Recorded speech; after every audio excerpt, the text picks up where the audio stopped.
Olá, hoje 31 de janeiro, estamos no último dia do mês. Até aqui nos ajudou o Senhor. A minha oração é que o Senhor derrame sobre você muita paz, amor, graça, misericórdia sobre você e sua família. Que bom estarmos juntos novamente. Quero aproveitar para lembrar a você que amanhã às 19h30 estarei na sala de reflexão. Entrarei, colocarei o link nas duas redes de WhatsApp da igreja, da mesma forma que tenho feito sempre. Podemos conversar sobre as mensagens de hoje, esta da manhã, e aqui trarei às 17 horas, onde estaremos em nossa sede em Jaguaribe, ao vivo e presencialmente.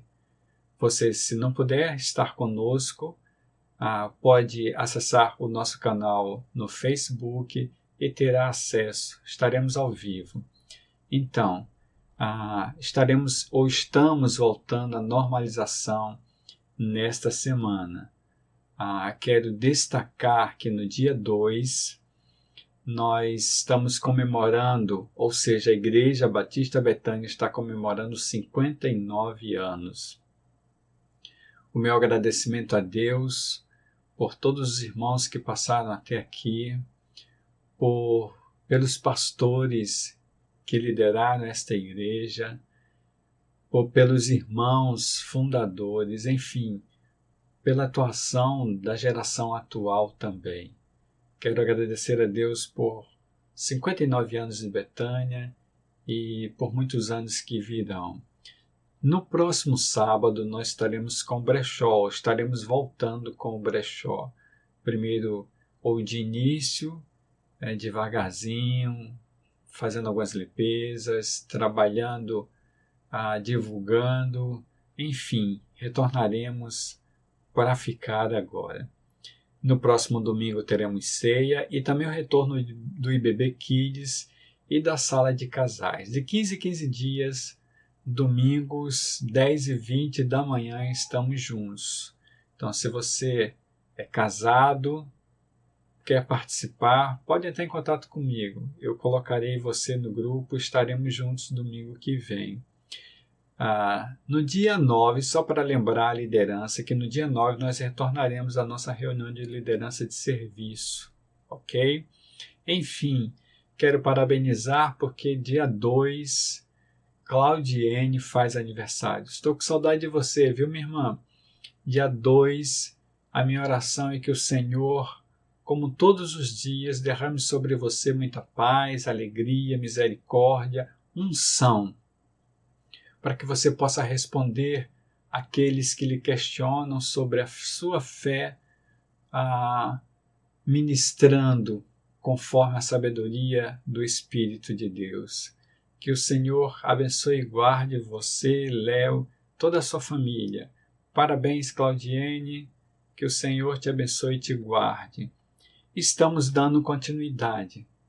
A gente está vendo sobre 2021 melhor. Vimos a semana passada sobre a ordem áurea do Senhor. O que você quer que as pessoas façam para você, faça você primeiro, que está lá em Mateus capítulo 7, no verso 12. Eu trarei um texto hoje trazendo um questionamento. Diante das pedras, como se comporta a graça? João capítulo 8, nos versos 1 a 11. João 8, 1 a 11. O texto bíblico diz assim: Jesus, porém, foi para o Monte das Oliveiras. Ao amanhecer, ele apareceu novamente no templo, onde todo o povo se reuniu ao seu redor e ele se assentou para ensiná-lo. Os mestres da lei e os fariseus trouxeram-lhe uma mulher surpreendida em adultério. Fizeram-na ficar em pé diante de todos e disseram a Jesus: Mestre, esta mulher foi surpreendida em ato de adultério. Na lei, Moisés nos ordena apedrejar tais mulheres. E o Senhor, que diz? Eles estavam usando essa pergunta como armadilha a fim de terem uma base para acusá-lo. Mas Jesus inclinou-se e começou a escrever no chão com o dedo. Visto que continuavam a interrogá-lo, ele se levantou e lhe disse: Se algum de vocês estiver sem pecado, seja o primeiro a atirar a pedra nela. Inclinou-se novamente e continuou escrevendo no chão. Os que ouviram foram saindo, um de cada vez, começando pelos mais velhos. Jesus ficou só com a mulher, em pé diante dele. Então Jesus pôs-se em pé e perguntou-lhe: Mulher, onde estão eles? Ninguém a condenou? Ninguém, Senhor, disse ela. Declarou Jesus: Eu também não a condeno. Agora vá e abandone sua vida de pecado. Semana passada, quando eu falei sobre a graça e suas regras, eu disse que em Cristo a essência dos relacionamentos é o amor. Por isso a lei do reino de Deus é a base da graça diária. O aferidor do perdão é o amor. A lei do reino de Deus é restaurada no Espírito. Nesse sentido, diante das pedras, como se comporta a graça? O texto, para mim, é uma continuidade de Mateus capítulo 7, no verso 12. Quero dizer, quero continuar neste mesmo refletir, neste mesmo pensar. E o texto me traz algumas informações interessantes. Eu começarei agora e, como eu costumo fazer, concluirei mais tarde, às 17 horas. Para mim, aqui o texto apresenta o efeito Caim. Perceba, os mestres da lei, os fariseus, trazem uma mulher surpreendida em adultério para Jesus. Eles simplesmente usam aquela mulher como isca de uma armadilha para pegar Jesus Cristo. Na realidade, eles queriam aniquilar o ministério de Jesus, o seu serviço, consequentemente, a sua vida. Se julgaram superior tanto à mulher quanto a Jesus. Usaram a pergunta como armadilha. O intuito era o assassinato. Por isso, aqui está para mim o efeito Caim. Baseado lá em Gênesis capítulo 4, nos versos 8 a 10. Gênesis 4, 8 a 10. Disse, porém, Caim a seu irmão Abel: Vamos para o campo. Quando estavam lá, Caim atacou seu irmão Abel e o matou. Então o Senhor perguntou a Caim: Onde está seu irmão Abel? Respondeu ele: Não sei, sou responsável por meu irmão? Disse o Senhor: O que foi que você fez? Escute, da terra o sangue do seu irmão está clamando. A gente percebe aqui por que Caim mata o seu irmão. Egocentrismo, inveja e vontade de tirar a vida do outro. O egocentrismo de Caim fez com que ele não louvasse a Deus pelo Senhor estar aceitando o sacrifício de seu irmão. Isso gera inveja, ou gerou inveja para Caim naquele momento. E aí houve a vontade de matar o seu irmão. Os mestres da lei, os fariseus, trouxeram aquela mulher exatamente com o mesmo intuito em relação a Jesus Cristo. Usaram aquela mulher para aniquilar o ministério de Jesus, para tirar o seu serviço. Percebemos assim e entendemos claramente o que o apóstolo João diz na sua primeira carta, capítulo 3, no verso 15. Quem odeia seu irmão é assassino. E vocês sabem que nenhum assassino tem a vida eterna em si. Perceba o texto. O efeito Caim está em muitos de nós. O efeito Caim tem destruído muitas famílias. Egocentrismo, inveja e vontade de matar. O ódio é exatamente essa manifestação do assassinato. Mesmo que não seja um assassinato físico, uma morte física, o homicídio físico é um homicídio mental, emocional muitas vezes. É uma morte emocional, é um assassinato emocional. E o apóstolo Tiago fala sobre isso. Tiago, capítulo 4, nos versos 1 e 2, o apóstolo diz assim: de onde vêm as guerras e contendas que há entre vocês? Não vêm das paixões que guerreiam dentro de vocês? Vocês cobiçam coisas, mas não as têm. Matam e invejam, mas não conseguem obter o que desejam. Vocês vivem a lutar e a fazer guerras. Nesse sentido, o próprio apóstolo Tiago diz no capítulo 1, no verso 20, que a ira do homem não produz a justiça de Deus. Vejam o que os mestres da lei e fariseus fizeram com aquela mulher. Usaram-na como cobaia. Usaram um ser humano carente do amor de Deus. Usaram alguém que mesmo fora da vontade de Deus, naquele momento não deixava de ser conforme imagem e semelhança do Senhor. Usaram alguém que precisava ser perdoado. Por que isso? Porque na realidade o show sempre é apresentado no sofrimento do outro. Percebam o que eles fazem com aquela mulher. Eles fazem ela ficar em pé diante de todos.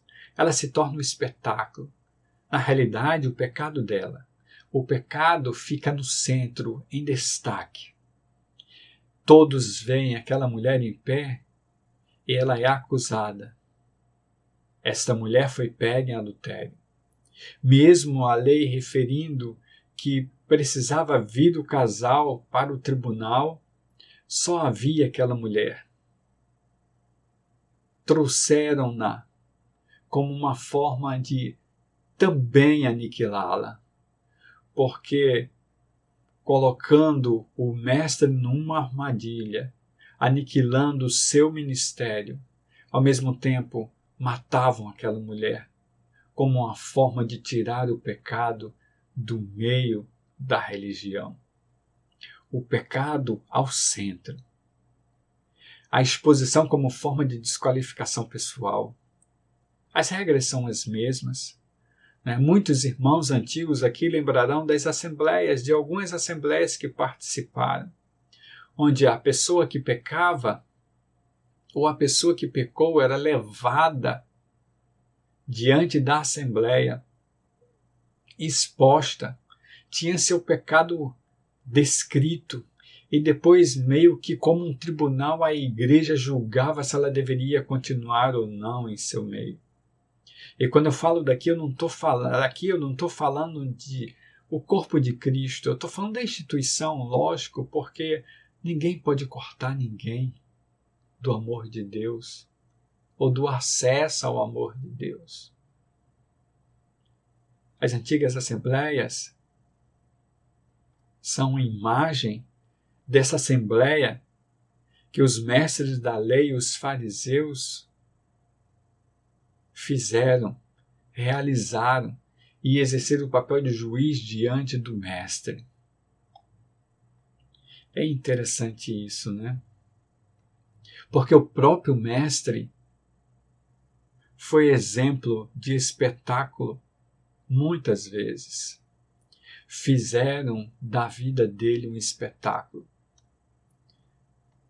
Nesse sentido, Mateus capítulo 26, nos versos 47 a 56, quando o evangelista narra a prisão de Jesus Cristo, e nós não vamos ler, vou citar apenas Mateus 26, 47 a 56, eu quero trazer 2 versículos no contexto. Quando foram prender a Jesus, ele ainda falava quando Judas chegou. Com ele estava grande multidão armada de espadas e varas, enviadas pelos chefes dos sacerdotes e líderes religiosos do povo. Verso 47. Imagine Jesus apenas com seus discípulos e chega muitas pessoas, um grupo grande de soldados para prendê-lo, como se ele fosse um marginal. E é assim mesmo que ele relata no verso 40, aliás, no verso 55. Naquela hora, Jesus disse à multidão: estou eu chefiando alguma rebelião para que vocês venham prender-me com espadas e varas? Todos os dias eu estive ensinando no templo e vocês não me prenderam. Toda aquela confusão aconteceu como se Jesus fosse um marginal, alguém muito perigoso, porque na realidade o show acontece com o sofrimento do outro. Não se percebe o sofrimento do outro, destacando que para a liderança judaica, Jesus Cristo havia pecado porque disse que era o Filho de Deus. Então, para a liderança judaica, Jesus era um pecador que precisava morrer e ter seu sofrimento exposto, seu pecado exposto.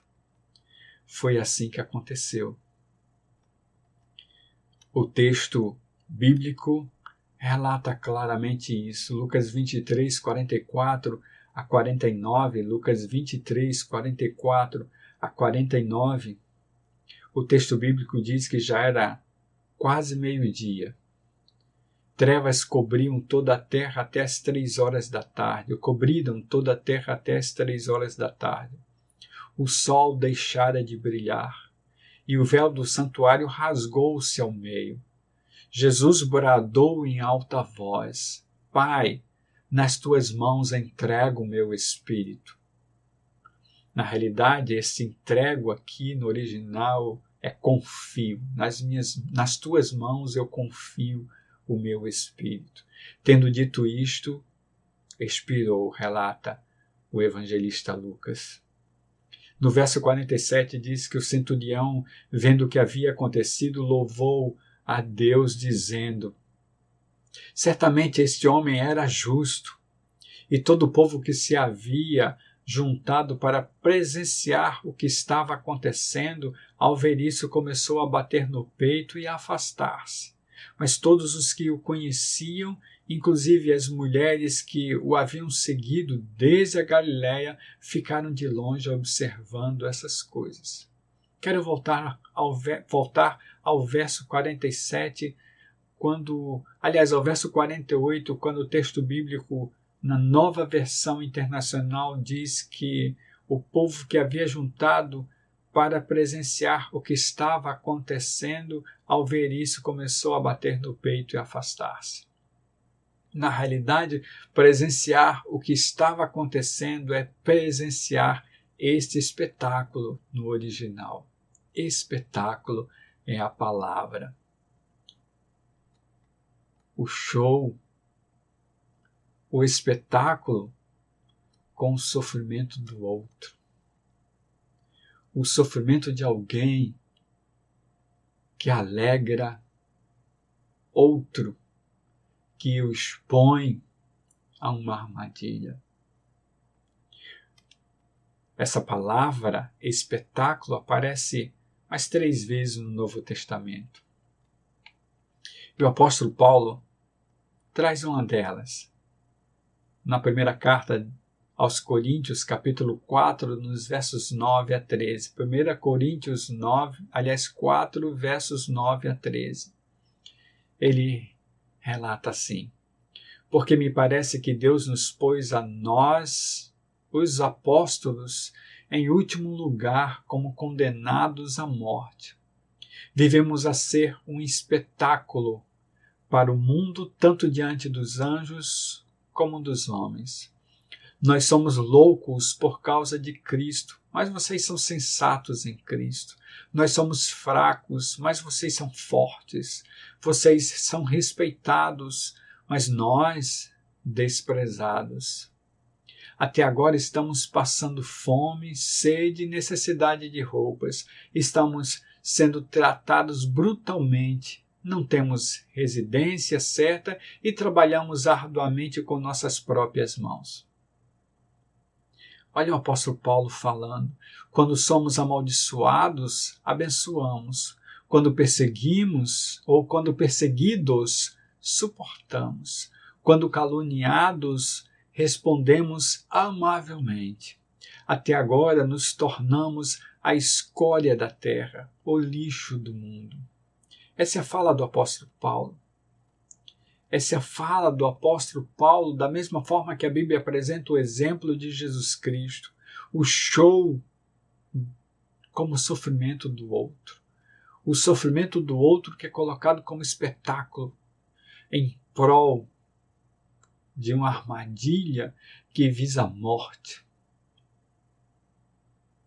Armadilha de sentimentos gerados por causa do egocentrismo, por causa da inveja. O efeito Caim está muito em nosso meio. Muito em nosso meio. Precisamos pensar sobre isso. Exatamente, precisamos pensar sobre isso. Eu quero voltar àquela cena. Vamos voltar à cena inicial. João capítulo 8, nos versos 1 a 11. Os mestres da lei e os fariseus levam aquela mulher a Jesus Cristo. Colocam ela em pé diante de todos. E, meio com orgulho à flor da pele, com o intuito de aniquilar o mestre, com os lábios destilando veneno, eles dizem: Mestre, esta mulher foi surpreendida em ato de adultério. A lei diz que precisamos apedrejar. Tu, o que dizes? Imagine-se na cena. Qual dos personagens você incorporaria? Qual das personagens você incorporaria? Qual seria a sua atitude diante daquela exposição? Jesus, o que fez? Nós daremos continuidade mais tarde, às 17 horas. Se você não puder estar conosco, você pode acessar o nosso canal no Facebook e assistir ao vivo. Porque precisamos pensar no efeito Caim entre nós. E no show que muitas vezes traz o intuito de morte,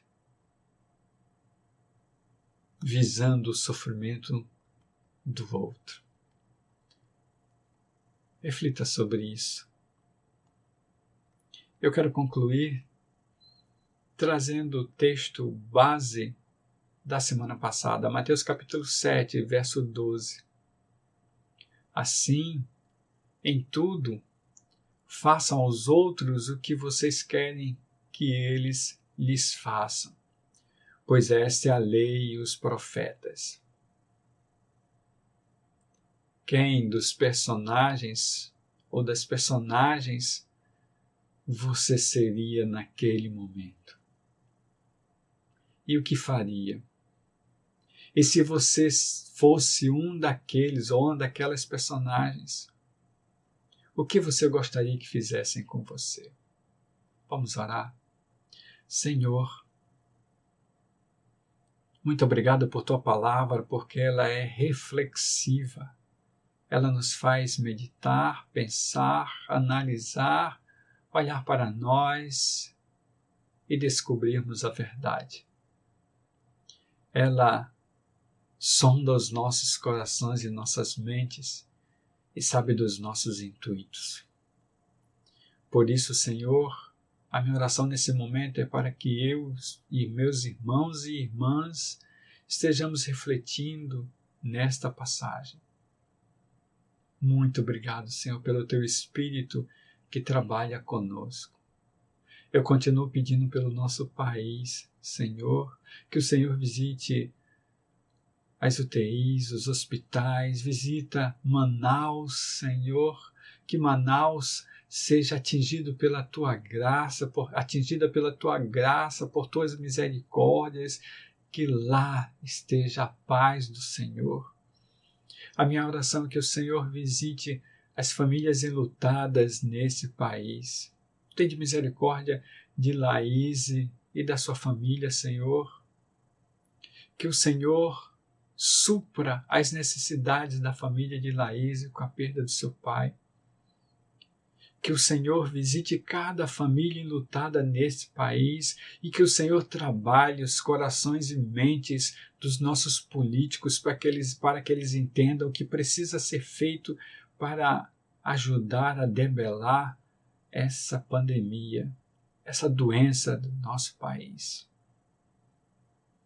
Que o Senhor levante o seu povo, levante a sua igreja, denunciando, falando, esclarecendo e sendo usada pelo Espírito de Deus para salvar vidas, ministrar paz, amor, alegria, misericórdia. Que o Senhor nos abençoe e nos guarde, no nome de Jesus. Amém. Essa é a minha oração para você. Sempre será. Que o Senhor te abençoe e te guarde e faça resplandecer sempre o rosto dele sobre ti. Que o Senhor abençoe sua família com muito amor, graça, paz, misericórdia e unção. Deus te abençoe.